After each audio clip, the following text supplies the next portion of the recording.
Hey guys, subscribe for daily content. And if you're shopping for gear, make sure you check out the description for the newest items at some of the very best online retailers. There's also links for some of the items that I personally recommend. Thanks! What's going on YouTube? Metal Complex here, and today I've got another interesting knife review / knife overview to share with you guys. This is the Blade HQ exclusive limited edition Boker Kalashnikov Wiener Warrior, which is of course part of the previously it was thought that the Warrior Buffet series of knives was an April Fool's joke, and I think it partially was. So quick story behind this. Of course, the origin story of the Desert Warrior, it was a typo, right? And somebody spelled it incorrectly, and so they thought, why don't we make a knife based on this this spelling error and take a model that is pretty serious. I mean, the reputation behind the Boker Kalashnikov automatic folding knife, which it's a good knife. I'll link the standard versions of these knives down below because they're some of the best budget automatic knives that exist. They're very durable, right?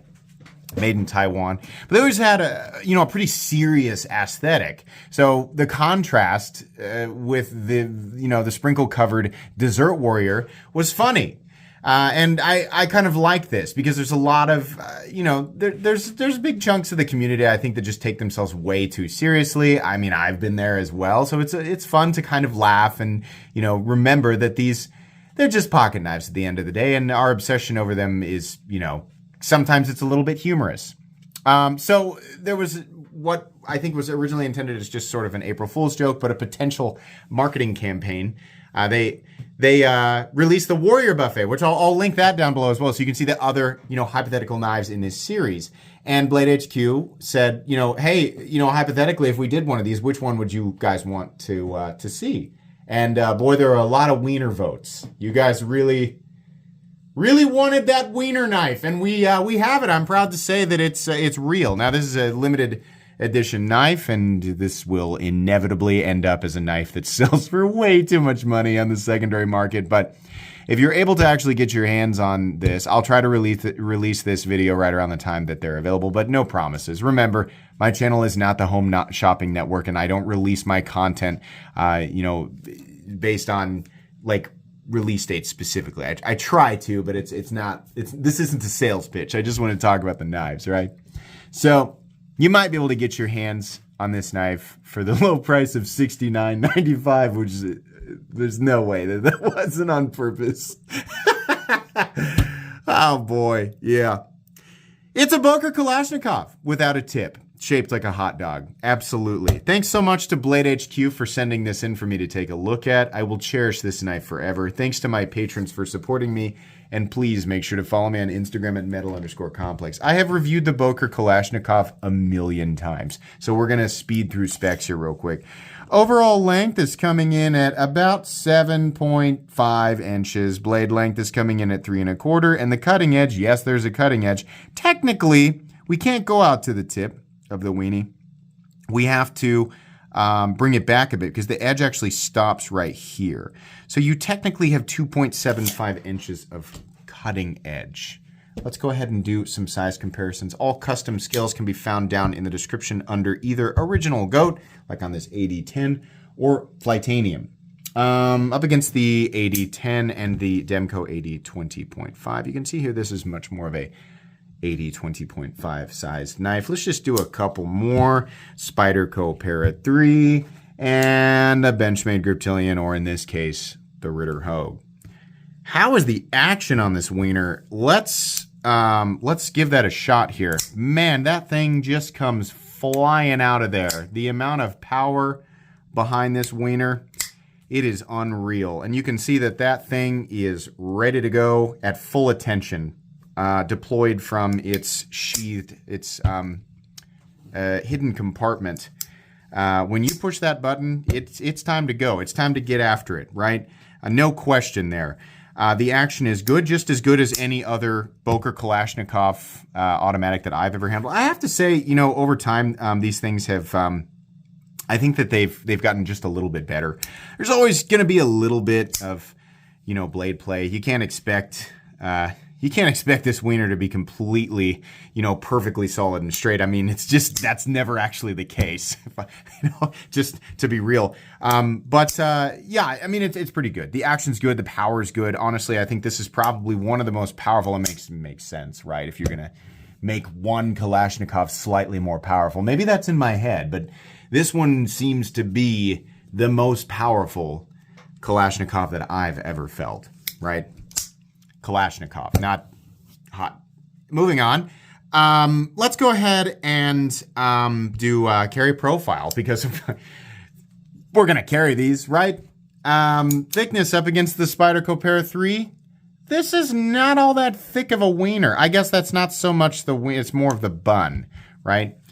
Length and height, of course, important elements of any wiener to be taken seriously. Length and height up against the PM2 and Para 3. This is more of a Para 3 sized wiener. Not, in terms of, I guess pocket carry, you're going to have a similar experience for the Para 3. This is a wiener that fits nicely in the pocket. I mean, my opinion on that. Let's go ahead and measure the blade stock thickness. So the thickness of this wiener coming in at, this wiener's about 118 thousandths thick. That's fairly thin wiener. I'm going to be real with you. It's fairly thin. That's about the same as the other Boker Kalashnikovs there. Let's go ahead and do a hardware check. Got my tools as per usual. My tools are very inexpensive and very recommendable. You can find them right down in the section of my description that talks about the tools I use on this channel. I think we're going to use a T8 on this wiener. Yeah. That fits nicely. Sorry, trying to hold it together. Yeah, the T8 right there. We got T6, right? It's an automatic wiener, so you're going to be dealing with that. It's not they're not always the easiest to take apart and put back together, so be cognizant of that. But you have 3 T6 screws on either side. Honestly, I checked that because I couldn't remember what the Kalashnikov was, but not horribly difficult to take apart and put back together. As long as you have the right tools for the job, you'll be able to maintain this wiener, I would venture to guess for a very long period of time. Let's go ahead and weigh this wiener. So I'm going to guess this is fairly lightweight. I mean, we're looking at an aluminum bun and a D2 wiener here. So we have a 3.67 ounce wiener. Actually, as far as wieners go, that's fairly heavy. It's fairly heavy. But I mean, not anything that you will be over encumbered by in the pocket. Let's go ahead. I'm sorry. I'm 12. Let's move on here. All right. Let's talk about the ergonomics of this wiener. As you can see, we still have the finger zones, which it does help you lock in. The grip that I have on this wiener is absolute. And while I don't necessarily like being forced into a certain zone, the zone that I'm forced into, I'll admit, is reasonably comfortable. I've always, wished that the Boker Kalashnikov, didn't have these finger zones, but it does. So there you go. Now, this is exactly the same as other Boker Kalashnikovs. We still have one of the worst pocket clips of all time. Way too long, way too much of a bill, and for some reason shaped like an overcooked piece of bacon. It's still there. They haven't changed it, right? We still have the weird texturing. Actually, the texturing almost looks like bun texturing on this. They did a great job. I mean, this really does look like a hot dog in a bun, right? It's funny. The biggest downside of this is that this is not a sharp knife. Obviously, it's rounded at the tip. The humorous side of that is that I think this is actually probably the safest automatic knife that's actually sharpened in existence. I can't think of another automatic knife that would be safer than this. because there's no tip. I mean, it is completely rounded. The sharpened edge ends way before we get out here. And it will cut. I think I was practicing with this actually before we got going here on the video. But it's plenty sharp. We have really not, what I assume is maybe Cerakote. It's probably paint. It's probably not Cerakote. I mean, anybody who's used a Boker Kalashnikov knows that coating they put on there wears away pretty quickly, right? It's not anything special. So if you do plan to use this Wiener, just know a lot of the surface area is going to rub off fairly quickly. There's it says automatic Kalashnikov 74 right here. And it just says D2. Now, I've already made this joke, so it's not nearly as funny, but I have no idea what the hardness of this Wiener is. I don't know what Boker, hardens their D2 to. So maybe it's 59, 61 or something like that. I have no idea. But a lot of people, say that the D2 versions of the Kalashnikovs hold up a little better than the old OS 8 versions. And other people, sort of disagree with that. They sell both, and the OS 8 versions are less expensive, but you cannot get this Wiener in OS 8. This Wiener only comes in D2. And it is not while close, this Wiener has, some corrosion resistance. It's not completely and totally corrosion resistant. So just know that this Wiener will corrode. All right. The cutting bevel is symmetrical, and it does come down to, a reasonably thin, this feels wrong, reasonably thin edge. So, yeah, I like the mustard on there. They really got that uniform. I've never actually been able to mustard my dog quite this well. I always manage to, kind of get it all over the place. So that's not, I'm really, I find that to be a very enjoyable aesthetic part of this knife. The hardware's red, the pivot's red, the button's red, right? That's nice. We've got red standoffs back here. Pocket clip is non-reversible. So it's just on one side. You're only going to be able to carry this Wiener as a right-handed person. This is a right-handed Wiener all day and all night. In and out of the pocket, this Wiener's going to slide in and... I can't. This Wiener's going to slide in and out of the pocket with some, a little bit of ease. There's going to be a little bit of drag because of the textured bun. Yeah, there's pretty good retention there on that clip. I mean, it's going to be about the same as the other Kalashnikovs. Just, be cognizant of that. Might get stuck. Lockout. This Wiener locks out okay. As is the case with any and all Wieners, it's never completely locked out.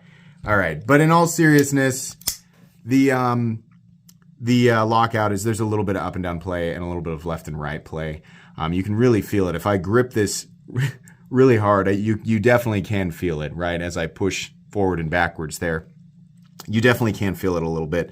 There's a little bit of, actually, no, yeah, there is. There's a little bit of shouldering on the back there, so that's fine. All of the other Kalashnikovs that I've ever, handled and used and talked about with other people, they last quite a while. I mean, I've got that friend who's had his for 13, 14, maybe 15 years now, and it's got a little bit of play, but it's about the same. So if you actually plan to carry and use this, it will probably be fine as long as you maintain it and check the tightness of the screws, etc. Centering. That is one centered Wiener. Is it? You know what? It is actually slightly off, which tracks. Slightly off to the left. All right. Like I said, this Wiener comes in at $69.95, which is just appropriate. Is it a good value? I don't know. Doesn't matter. Doesn't matter. If you want this in your collection, yeah, sure, go for it. It is definitely a conversation piece. I honestly think this makes for a great backup knife to hand to somebody. That guy at work that, number one, you kind of like screwing around with, and number two, you definitely don't trust with a knife because he's the guy who uses a knife as a screwdriver, etc. If you hand him something, like this, it doesn't have a tip. It's going to be hard for him to screw this Wiener up, So, I don't know. It's priced a little higher than other Kalashnikovs, but honestly, it's not that bad. It's still in budget zone, and this is definitely one of the most fun knives that has been released. I've never seen, as far as like jokey novelty knives go, this has got to be, outside of the Dessert Warrior, I've never seen so much attention on something like this before. So, it actually is going to remain a permanent part of my collection. I did not like the Dessert Warrior enough to keep it. I do like the Wiener Warrior enough to keep it, so I will be keeping it. As far as whether or not this knife is recommendable, if you like wieners, then you should certainly go for it. But if you're not so much, if that's not really your jam, then you maybe not, right?